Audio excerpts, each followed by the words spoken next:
Major Prataprao Mahadik बोलतोय. मकरंद म्हणजे तुम्ही मृत्युंजय देशमुखांचे लहान भाऊ का? हो. एक मिनिट, तुम्ही जयदत्ताला ओळखता? ओळखतो ना, मराठा बटालियन मध्ये आम्ही एकत्र होतो. तुम्ही कशासाठी फोन केलाय? प्रतीक्षा वहिनी आहेत का घरी? हो आहेत ना. एक मिनिट देतो त्यांना. वहिनी बोला. हॅलो. नमस्कार वहिनी, मी मेजर प्रतापराव, मृत्युंजयचा मित्र. मित्र म्हणजे तुम्ही कुठून बोलताय? म्हणजे आणि यांचे मित्र म्हणजे? वहिनी माझी नुकतीच सुटका झाली आणि मी भारतात आपल्या मायभूमीत परत आलोय. मृत्युंजयनी तुमच्यासाठी चिठ्ठी दिली आहे वहिनी, आणि ती देण्यासाठी मी तुमच्या घरी येतोय लवकरच. चिठ्ठी?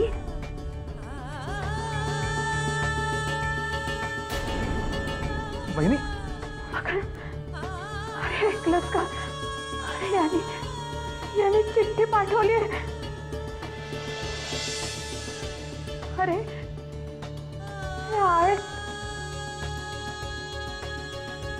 वहिनी अगं त्यांना विचार ना, ते कधी येतात.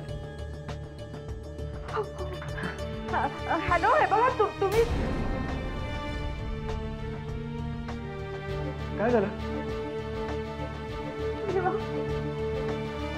देवा, हे खरंच आहे. प्रार्थना, विश्वास बघ ना तू. माया नाही रे जाऊन तिकडे.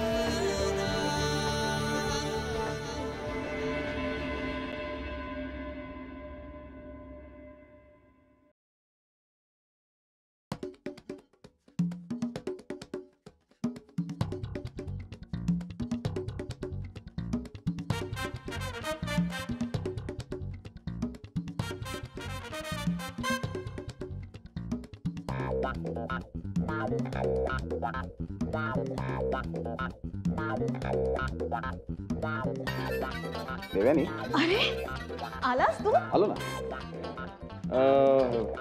हां, हे आमच्या गळ्यात डबा येतो, जरा काढ. विक्रम, हे काय केलेस तू? ठेव ना डबा इथे. तुला दिसतं ना, आम्ही एक अत्यंत महत्वाची बातमी वाचतोय. आमचे दोन्ही हात बिझी आहेत. डबा काढ ना प्लीज. काय चाललंय तुझं? अरे काय चाललंय? काढू देत ना. तू पण ना,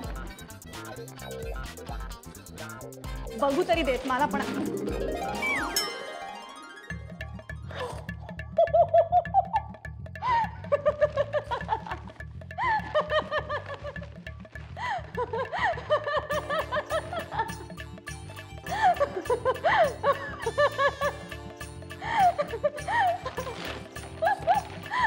अच्छा, ही बातमी होती का पेपर मध्ये? विक्रमादित्य राजे शिर्क्यांचं नवीन लुक. तू म्हणालीस ना देव्यानी आम्हाला की जरा विक्रम स्वतःमध्ये बदल कर, जरा स्वच्छ दिस, म्हणून आम्ही कापून टाकले केस. हे देव्यानी, कसे दिसतोय आम्ही?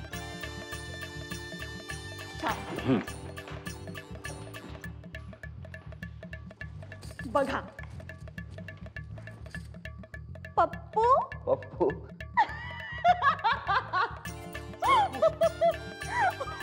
पप्पू पप्पू. पप्पू दिसतोय आम्ही? तुझ्यासाठी एवढा सगळं आम्ही खटाटोप केला आणि तू आम्हाला पप्पू म्हणतेस? हे बस, हे आम्ही कापलेले शेवटचे केस. यापुढे आयुष्यात आम्ही कधीही कटिंग करणार नाही. बस ठरलं आमचं. सॉरी. नाही सॉरी नाही, सॉरी विक्रम. हे बोलायचंच नाही आम्हाला. अरे सॉरी विक्रम. Sorry sorry. मी काय बोलते ते ऐकून तर घे. खरं सांगू, एकदम स्मार्ट दिसतोय. खरं ना? खरं म्हणजे खरं तर आता तुझ्याबद्दल मला वाटणारी काळजी वाढली. का? आता मी केस पण कापले. तुझ्या सगळ्या गर्लफ्रेंड्सना माहिती आहे ना तुझं लग्न झालंय ते? नाही माहिती नसेल तर त्यांना सांगायचं काय सांगायचं? की तुझं लग्न झालंय. अच्छा, आमच्याकडे बघून वाटत नाही. आम्ही खूप यंग वाटतो ना. यंग वाटत असशील तरीही लग्न झालंय. हा, ते झालंच आहे. हा. नाही, तू नको काळजी करूस. देवेनी, अच्छा, म्हणजे तुला आम्ही आत्ता आवडायला लागलो. म्हणजे याआधी आम्ही तुला आवडत नव्हतो. विक्रम, असं नाहीये. तू जसा होतास तसा आहेस ना, तसाच मला आवडतोस. बरं तू लवकर का आलास ते सांगितलं नाहीस? हॅलो. हा, आम्ही ऍक्च्युली मीटिंगसाठी बाहेर जाणार होतो. ते सांगा तुला आम्ही घरी आलो. अच्छा, म्हणजे तू आता मीटिंगला चाललायस. मी आपली उगाच खुश होते. देव्यानी, आमची मीटिंग फक्त काही वेळाची आहे. ती आटपून आम्ही लगेच परत घरी येतोय. ओके?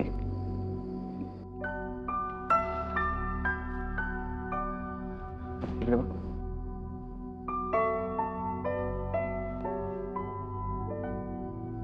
कसं दिसतोय आम्ही? स्मार्ट दिसतो ना? काही बोलू नकोस. तुझ्या डोळ्यात दिसतंय आम्ही कसे दिसतोय ते. कसे माहिती? पप्पू.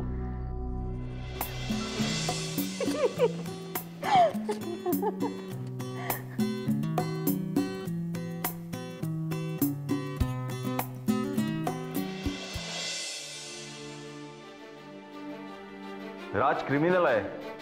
त्याच्यासारखा शिकलेला मुलगा आपली सद्विवेक बुद्धी गहाण ठेवून हातामध्ये बंदूक घेतो आणि त्याच्या या गोष्टीचं तू समर्थन करतेस. इनफॅक्ट तू तर पोलिसांचे आभार मानायला हवेस. सरेंडर केलं म्हणजे काय उपकार नाही केले त्याने पोलीस डिपार्टमेंटवर. त्यात त्याचा सुद्धा फायदा होता.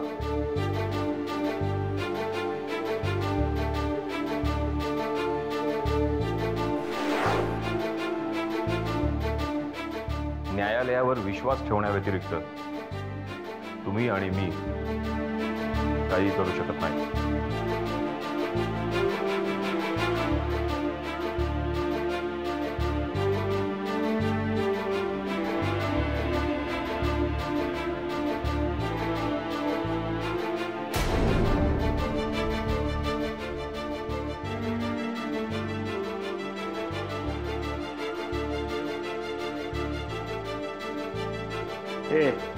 घे खाऊन. नकोय मला. फुकटचं खायला मिळतंय ना तर घे खाऊन. उगाच रुबाब दाखवू नकोस. एकदा सांगितलं ना नकोय म्हणून. सुरुवातीला तुझ्यासारखे सरकारी जावई असेच वागतात. काही दिवस तुला इथंच चढवत ठेवला ना तर तू सुद्धा सुतासारखा सरळ होशील. मुकटाने खाऊन घे.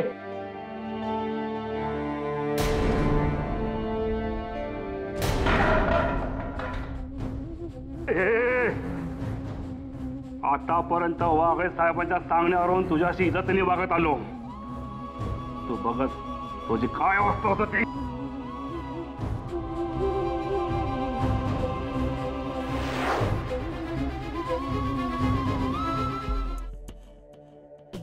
साहेब, त्या राजला समजवण्याची गरज आहे.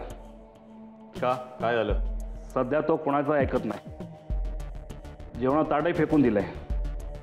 दिवसेंदिवस तो खतरनाक होत चाललाय. फक्त तुमच्या सांगण्यावरून आम्ही त्याला सौजन्याने वागतोय, पण त्याची दादागिरी वाढत चालली. ठीक आहे, निघा तुम्ही. मी पाहतो काय करायचं ते.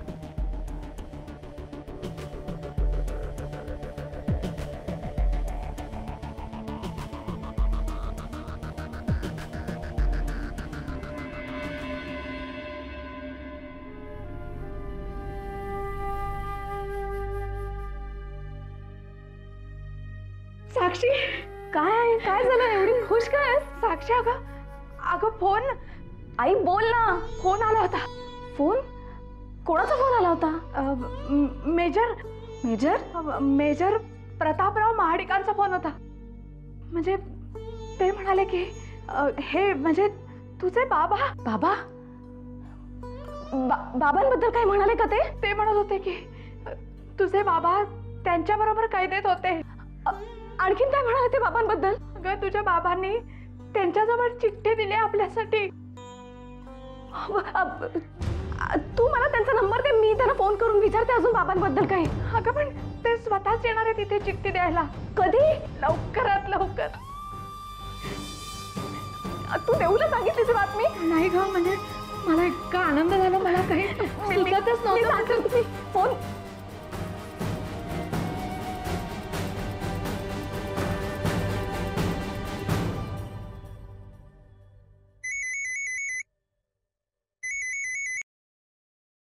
हॅलो हॅलो हॅलो देऊ. साक्षी, काय झालं साक्षी? देऊ देऊ खूप आनंदाची बातमी आहे. बातमी?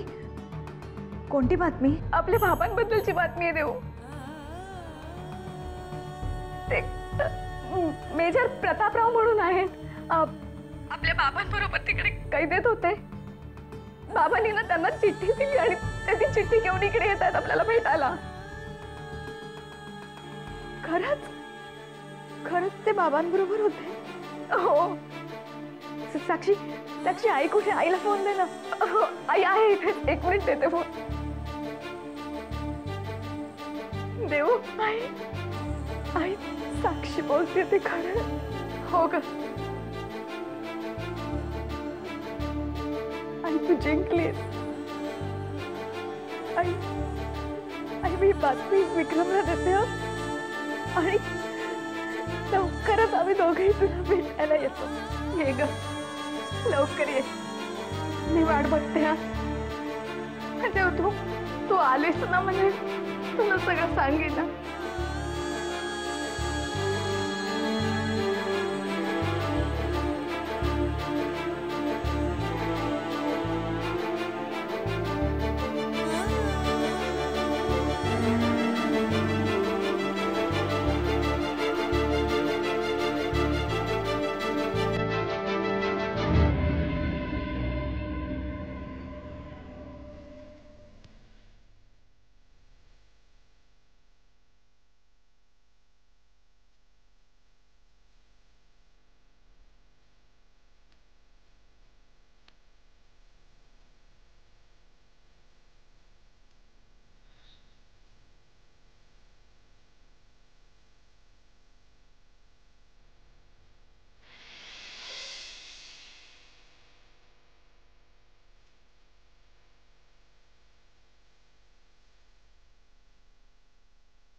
शेवटी तू आमची हाक ऐकलीस. आज फक्त तुझ्याचमुळे आई एवढी खुश आहे. आता तिच्या, माझ्या, साक्षीच्या, खरं तर आम्हा सगळ्यांच्या चेहऱ्यावरील आनंद असाच टिकवून ठेवणं फक्त तुझ्या हातात आहे. त्यासाठी लवकरात लवकर बाबांना घेऊन ये. आणि मला खात्री आहे तू त्यांना परत घेऊन येशीलच.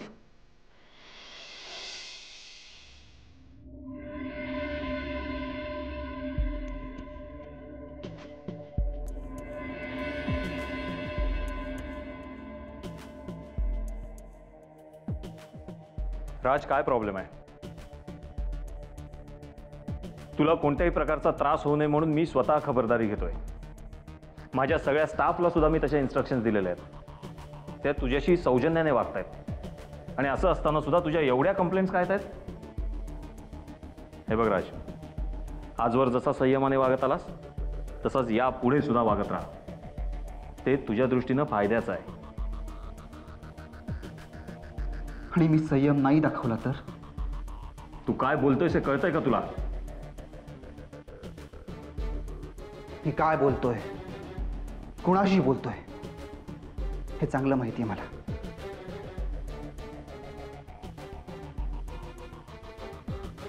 पण तुम्ही अजून माझ्या प्रश्नाचं उत्तर नाही दिलं. बोला ना, मी संयम नाही दाखवला तर काय करणार आहात? मला मारहाण करणार आहात? मला गोळ्या घालून नंतर एन्काउंटर झालं म्हणून सांगणार आहात. मला आवडेल या अंधाऱ्या कोठडीत धडपडत जगण्यापेक्षा तुमच्या गोळ्या चिरून तडफडत मरणं मला जास्त आवडेल. बोला वाघासाहेब, प्लीज वाघासाहेब, मारून टाका मला. Please Waghasaheb, shoot me Waghasaheb, shoot me, please Waghasaheb, shoot me, मारून टाका मला, मारून टाका मला वाघासाहेब, मारून टाका मला, शूट मी.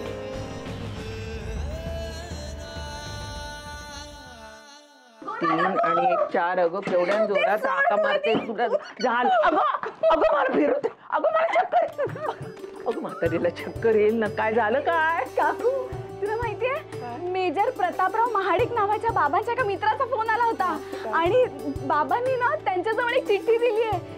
ते ती चिठ्ठी घेऊन आपल्याला भेटायला येतात. चिठ्ठी आली म्हणजे मृत्युंजय येणार? नाही काकू, पण ते ह्याबद्दल काहीच बोलले नाहीत.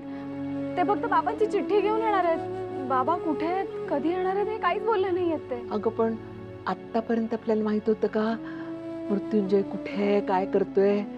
पण आता त्याची चिठ्ठी आली म्हणजे तो जिथे कुठे आहे तिथे सुखरूपच असणार ना, असं समजायला हवं आपल्याला. आणि त्याला यावंच लागणार, नाहीतर म्हातारीला मरण कसं येणार?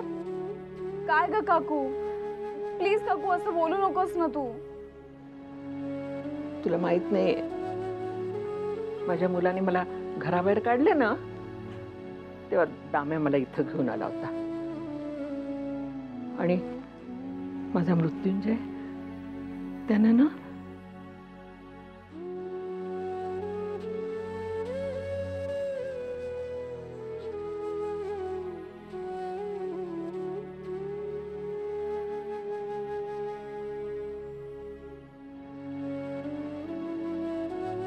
मी खचले होते, रडत होते, दुःखानं थरथरत होते, तेव्हा ही शाल माझ्या भोवती लपेटली आणि म्हणाला, आई आजपासून मीच तुझा मुलगा. आणि नोकरीच्या निमित्ताने मी जर इथून दूर गेलो ना आणि माझी आठवण आली ना तर ही शाल लपेटून घे, मी आजूबाजूलाच वावरत असे नसं तुला वाटेल. आणि खरं सांगते, जेव्हा जेव्हा त्याची आठवण येते ना तेव्हा मी ही शाल पांघरून बसते आणि तो आजूबाजूला आहे असं मला वाटतं. माझ्या मुलांना सुद्धा मी ठणकावून सांगितलं, मला मरण येईल ना तेव्हा अग्नी तुम्ही नाही द्यायचा, माझा मृत्युंजय मला दे. आणि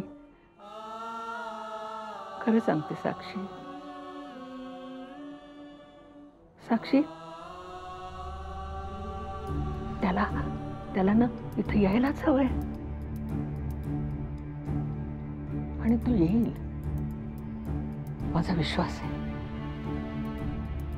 मृत्युंजय येईल. त्याची चिठ्ठी आली ना, आता तोही येणार, खरंच येणार. साक्षी खरंच येणार आहे ग.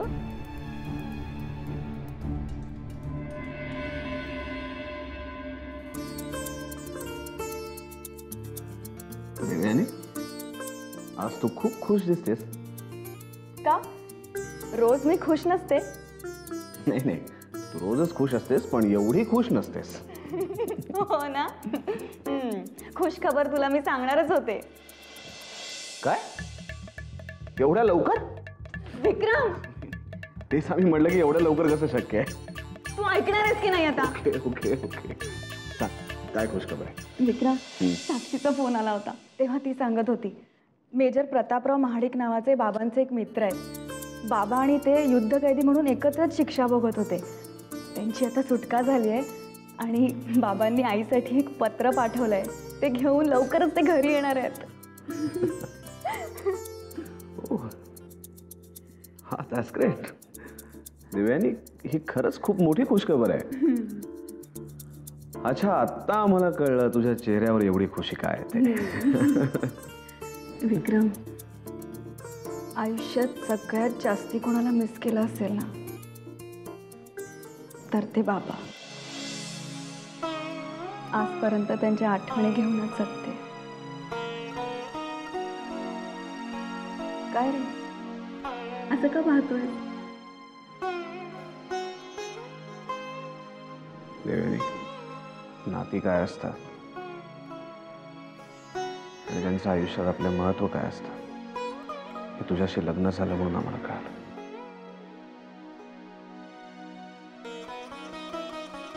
आपलं नातं तू ज्या पद्धतीनं जपतोयस ना, ते पाहून तुझं बोलणं अजिबात पटणार नाही. तुला नाती जोडताही येतात आणि सपताही येतात.